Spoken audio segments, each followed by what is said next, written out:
কিছু মূল্যবান কথা। বর্তমানে আমরা প্রতিটা মানুষ ভীষণ ব্যস্ত। আমরা যতই ব্যস্ত থাকি না কেন, আমাদের যে ভালোবাসার মানুষগুলো আছেন, আমাদের মা বাবা, তাদের প্রতি খোঁজখবর নেওয়া আমাদের প্রত্যেকেরই ভীষণ দরকার। আমরা যতই দূরে থাকি বা কাছে থাকি, কারণ নিঃস্বার্থ ভালোবাসা ওখান থেকেই আসে। বাড়ির মতো আপন কোনো জায়গা নেই।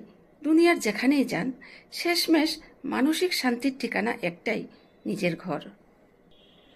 অনুশোচনা আর কান্নায় সময় নষ্ট করে লাভ নেই।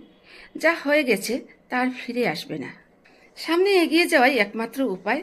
আজ যা চাইছেন, কাল হয়তো তার মূল্যই থাকবে না। মানুষের ইচ্ছে ও চাহিদা বদলায়, তাই সাময়িক আবেগের বশে সিদ্ধান্ত না নেওয়াই ভালো। মানুষ সব সময় নিজের উপকারের কথা মনে রাখে, কাকে, কখন, কিভাবে উপকার করেছিল, কিন্তু এটা মনে রাখে না সেও যে কারো দ্বারা উপকৃত হয়েছিল। কখনো অন্যের সামনে নিজের কাছের মানুষের সমালোচনা করবে না, এতে বাইরের মানুষও আপনাকে অপমান করার সুযোগ পেয়ে যায়।